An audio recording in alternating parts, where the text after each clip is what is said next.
Welcome back to another video. I'm Adam, I'm a newly qualified private pilot, and this channel is all about me taking you on my journeys getting my private pilot's license.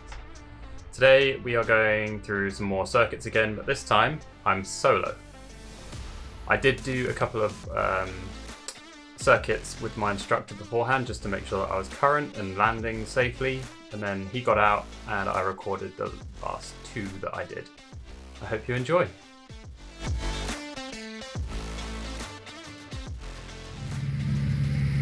Student Golf Bravo Romeo Delta Foxtrot, Northern Radio, requesting airfield, radio check and airfield information.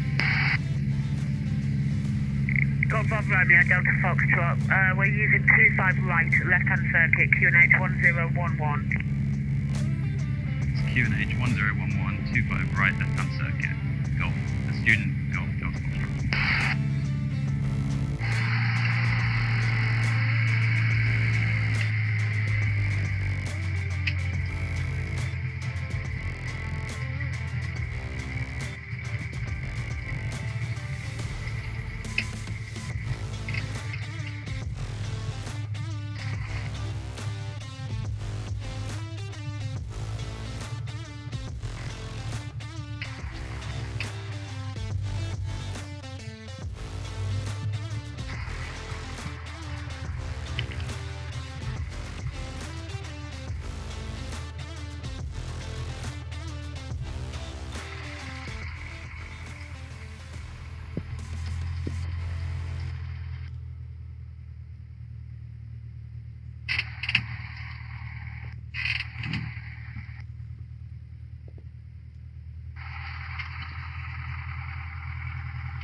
Here there were already two aircraft in the circuit that I was aware of, and they were quite close together and coming in for landing as I was waiting to take off. So I was just here waiting for a clear space that I could take off in.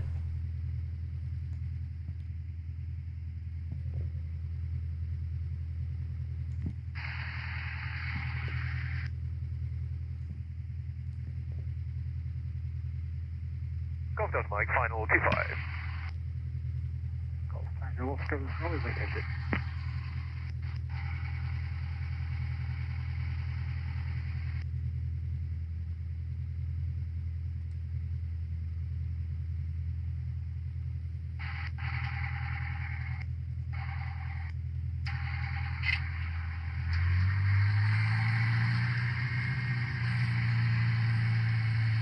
Student Golf Delta Foxtrot, lining up on 25 right.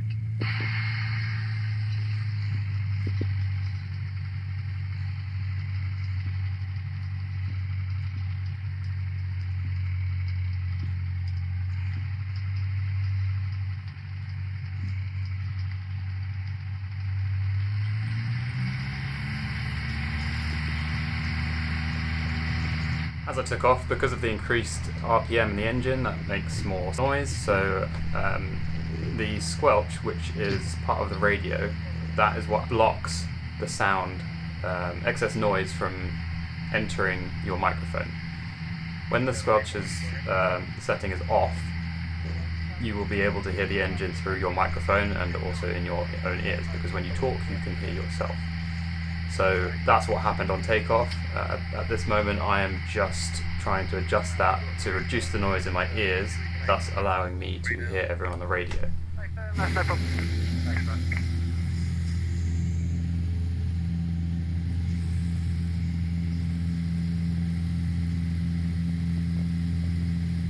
Golf Bravo Sierra, final runway 25 right.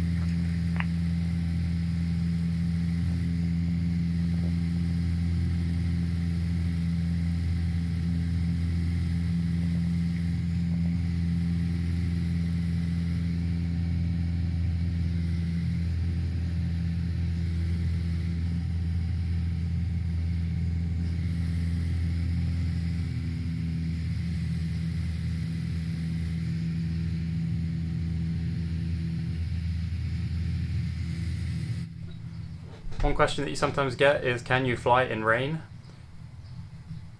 The answer's a bit grey, because in this instance the rain wasn't enough to significantly reduce my visibility, and it was only patchy showers. So if there was a more significant shower heading towards us, then I probably wouldn't be up in the air at this point.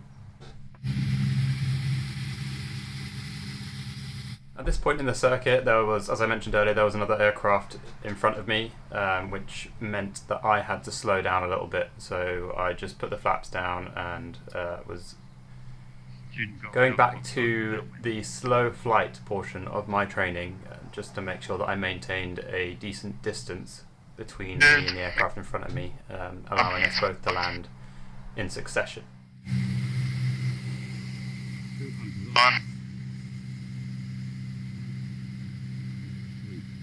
Where is it there? Right.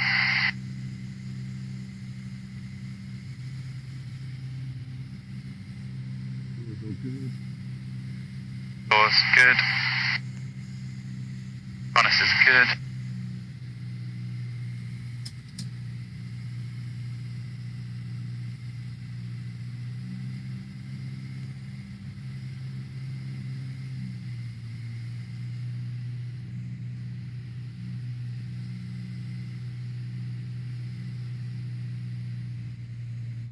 Here I'm turning from downwind, which is parallel to the runway in the opposite direction, turning left and reducing the power to start my descent. I'm also putting in my second stage of flap, which is going to help bring me down, and it also, when you add flap, the angle of the plane is more nose down, which makes it nicer for the view. It also increases lift and drag. Lift because there is more surface area under the wing. Drag because the flaps are pointing down into the airflow. So if the airflow is coming from here, if your flaps are up, it's like that. If they're down, the airflow is coming over here, which is causing more drag against the edge of the wing. This helps to accomplish slower flight, which is why we use flaps for landing.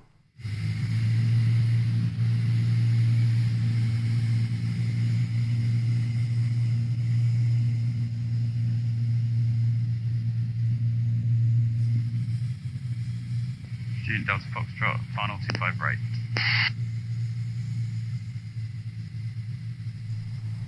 The first circuit, my instructor told me to practice a go-around, so that's what I'm going to do here.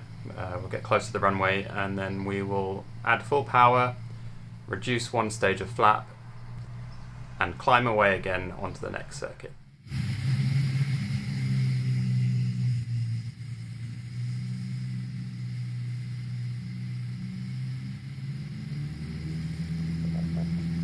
Student Delta Foxtrot going around.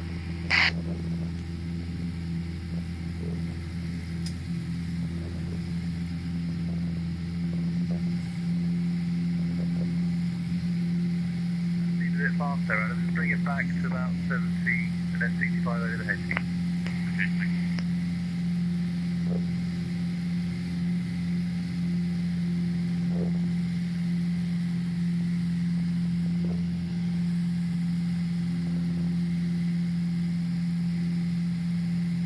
Welcome, right here, ground crew.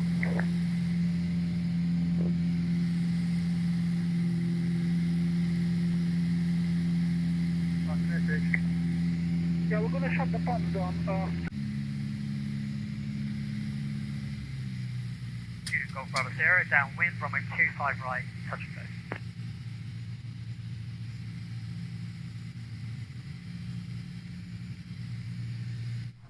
I've got one hand on the power, one hand on the yoke.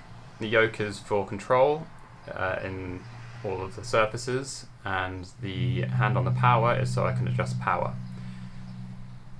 When you're coming in for landing, power is essential for your height adjustment. So if I want to increase my altitude or reduce my rate of descent, I will push the power up.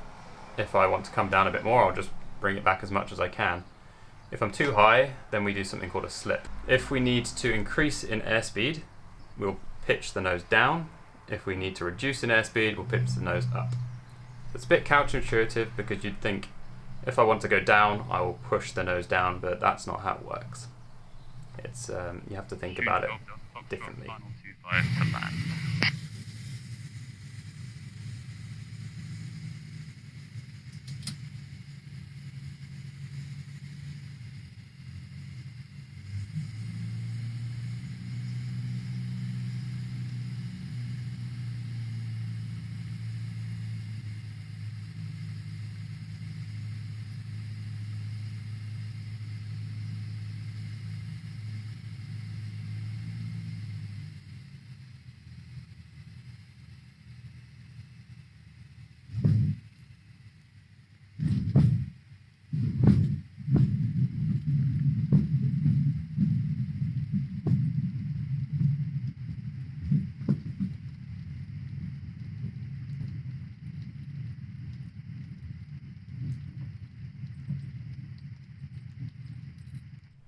So that's the first landing done. My instructor asked me to do one go around followed by 2 landings. The first landing I was to land fully, stop, return to the hold, which is the start of the runway, take off again and then land again.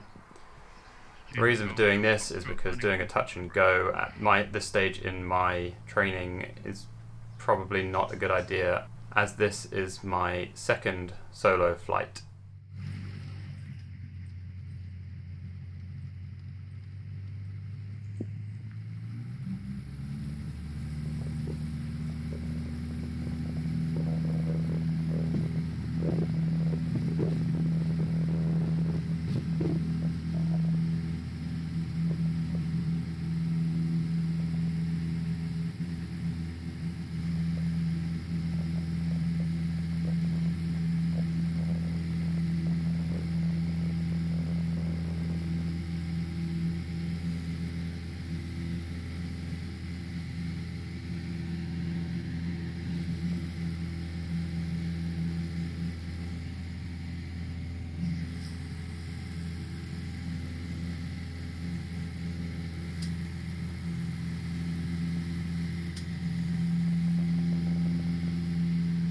Bravo Sierra, downwind runway 25 right to land.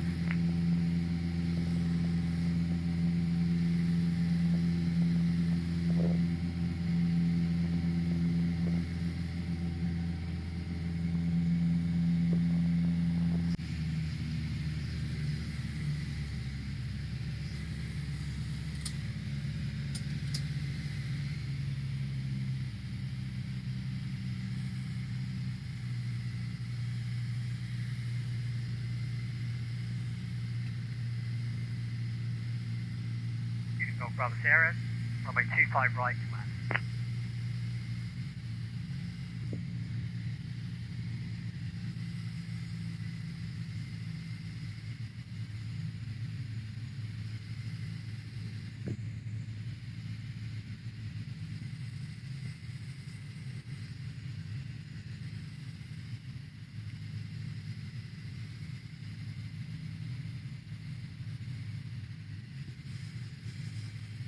Yeah, I'm turning base leg to final.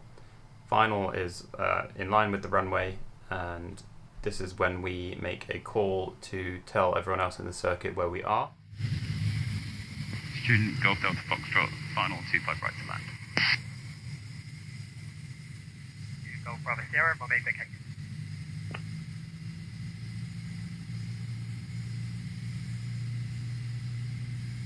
Putting in the last stage of my flaps and turning off the carburetor heat. Carburetor heat is used to stop icing in your engine. This can happen at low engine RPMs and generally occurs mostly on hot days.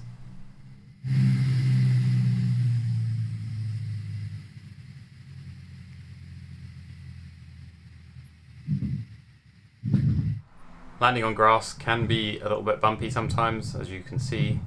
You'll hit like the top of a hill and then you'll end up in the air again for a moment. One big thing to remember if you're landing on grass is to maintain back pressure on the yoke. This helps to relieve pressure off of the nose wheel.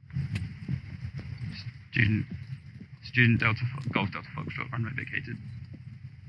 I